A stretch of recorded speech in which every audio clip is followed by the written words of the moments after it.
Hello friends, આજે આપણે કાજુ મસાલાની recipe ઘરે બનાવીને તૈયાર કરવાના છે અને આ રેસીપીમાં આપણે લીલા લસણનો ઉપયોગ કરવાના છે. તો અત્યારે વિન્ટર સિઝન ચાલી રહેલી છે અને લીલું લસણ ખૂબ જ સરળતાથી મળે છે અને એનો ટેસ્ટ પણ સારો લાગતો હોય છે. તો ચાલો બનાવવાનું શરૂ કરીએ. તો અહીં મેં આ રેસીપી બનાવવા માટે 1 વાટકી જેટલા કાજુ લીધેલા છે અને કાજુને 2 ટુકડામાં ડિવાઈડ કરી લીધેલા છે અને એક કઢાઈમાં 1 ચમચી જેટલું દેશી ઘી લઈશું. એમાં કાજુને ગોલ્ડન ફ્રાય કરી લઈશું. એના ઉપર હલકું ગોલ્ડન લેયર આવી જાય ત્યાં સુધી આપણે એને હલાવતા જઈને શેકી લઈશું. તો ફ્રેન્ડ્સ, આમાં કાજુની ક્વોન્ટિટી તમે થોડીક વધારે કે ઓછી રાખી શકો છો અને હોટેલમાં વેજ હોટેલમાં આ રેસીપી ઘણા મોંઘા ભાવમાં મળતી હોય છે અને એમાં માંડ 2-4 કાજુ આવતા હોય છે. તો સારા એવા કાજુનું પ્રમાણ નાખીને આપણે ઘરે એના કરતાં પણ અડધા ભાવમાં સારી એવી ક્વોન્ટિટીમાં કાજુ મસાલાનું શાક બનાવીને તૈયાર કરી શકીએ છીએ. તો તમે પણ આ શાક જરૂરથી ટ્રાય કરજો. તો જુઓ, કાજુ ઉપર ગોલ્ડન કલર આવી ગયો છે.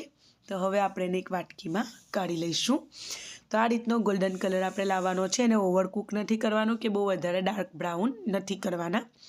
હવે કઢાઈમાં જે તેલ છે એ સેમ તેલમાં આપણે થોડુંક બીજું તેલ એડ કરી દેવાનું, 2-3 ચમચી જેટલું, અને એમાં 1 નાની ચમચી જેટલું જીરું અને 1 મોટી ડુંગળીને મેં આ રીતે નાની નાની ચોપ કરીને લઈ લીધેલી છે. તો એ એડ કરીશું અને એને ગોલ્ડન ફ્રાય થવા દઈશું મિક્સ કરતા જઈને. સાથે સાથે બીજી બાજુ પર મેં એક વાસણમાં 2 થી 3 ગ્લાસ જેટલું પાણી લઈને ગરમ થવા માટે પણ મૂકી દીધેલું છે. તો એમાં આપણે સ્પેશિયલ ગ્રેવી તૈયાર કરીશું હોટલ સ્ટાઇલ.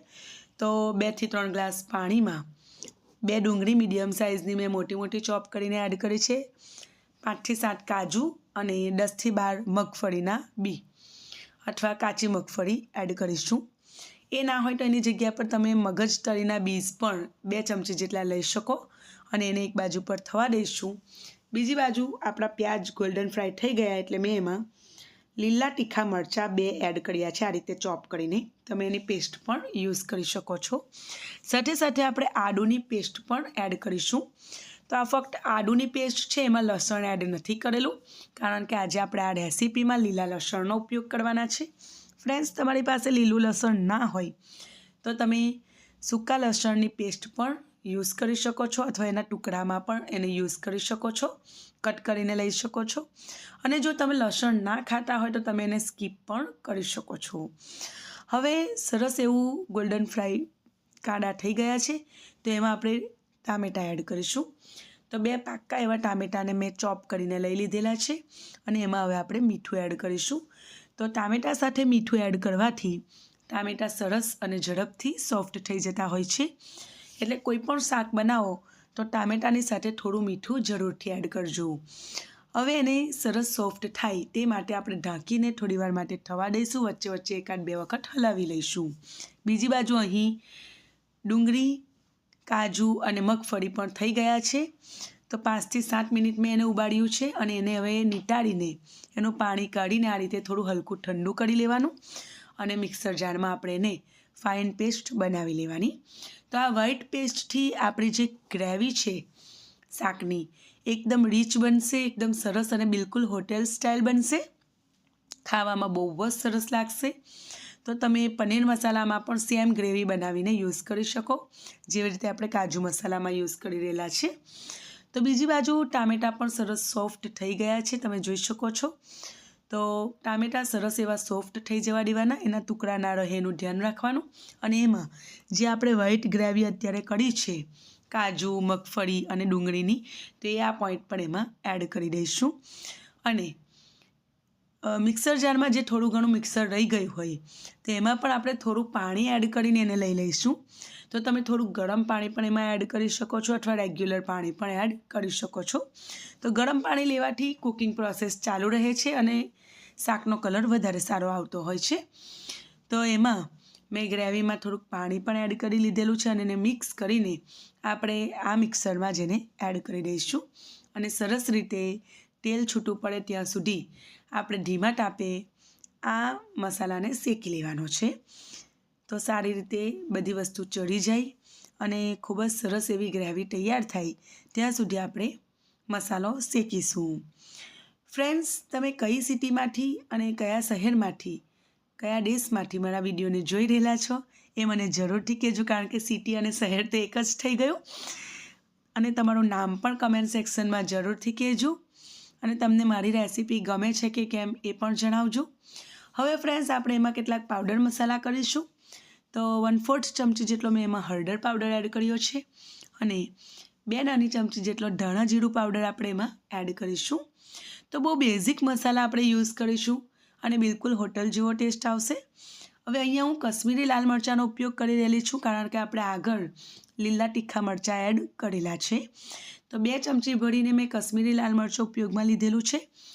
દેગી મરચું પણ એને કહેવામાં આવે છે.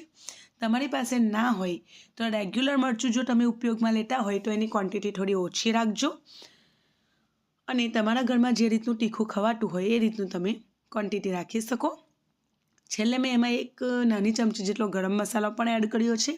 બધી વસ્તુને એકદમ સરસ રીતે આપણે મિક્સ કરી લઈશું અને ગ્રેવીને સારી એવી આપણે થવા દઈશું. તો આ પ્રોસેસ બહુ જ ઇમ્પોર્ટન્ટ છે. આમાં બિલકુલ ઉતાવળ નહીં કરવાની, એની ગ્રેવીને સરસ રીતે શેકાવા દેવાની મીડિયમ ટુ સ્લો ફ્લેમ પર, અને એમાંથી સારું એવું તેલ છૂટું પડી જાય પછી આપણે એમાં જે કાજુ ફ્રાય કરીને રાખેલા છે એ એડ કરવાના છે. પણ તે પહેલાં આપણે ગ્રેવીને સારી રીતે થઈ જવા દેવાની.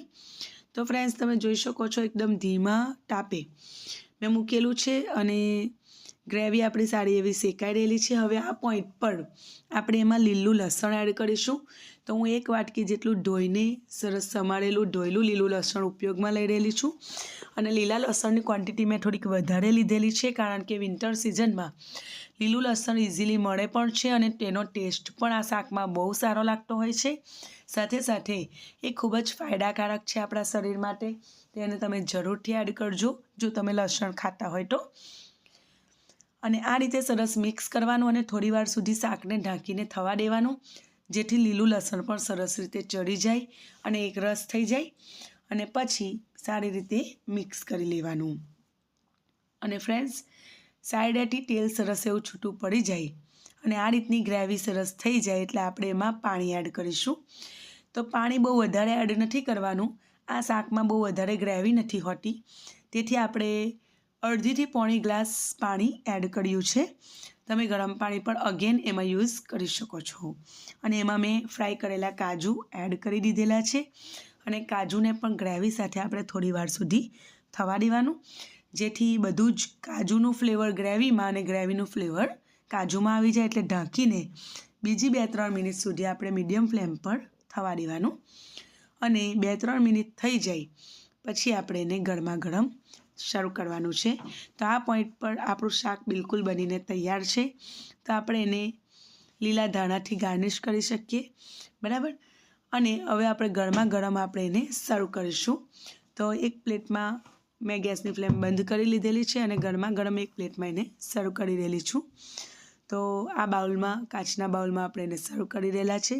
તો તમને જોઈને જ લાગતું હશે કે કેટલું સરસ એવું શાક બનીને તૈયાર થયું છે. તો ફ્રેન્ડ્સ, તમે જાતે ટ્રાય કરશો ને ત્યારે તમને ચોક્કસ ખબર પડશે કે આ રેસીપી બહુ જ સરળ પણ છે અને હોટલ જેવી જ ઘરે બનીને તૈયાર થઈ જાય છે. તો જરૂરથી આ રેસીપી તમે ઘરે ટ્રાય કરજો અને મને કમેન્ટ સેક્શનમાં કહેજો કે તમને મારી રેસીપી કેવી લાગી. અને એના ઉપર આ રીતે થોડુંક લીલું લસણ અને થોડા કાજુ મેં મૂકેલા છે ગાર્નિશિંગ માટે, જે ઓપ્શનલ છે.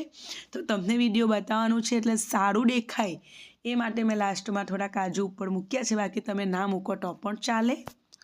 ફ્રેન્ડ્સ, વિડીયો ગમ્યું હોય તો લાઇક જરૂરથી કરી દેજો અને ચેનલને જરૂરથી સબસ્ક્રાઈબ કરી દેજો જો ચેનલમાં પહેલી વખત આવ્યા છો તો. અને ફ્રેન્ડ્સ, મને તમારો સપોર્ટ કરતા રહેજો, એ બિલકુલ ફ્રીમાં છે.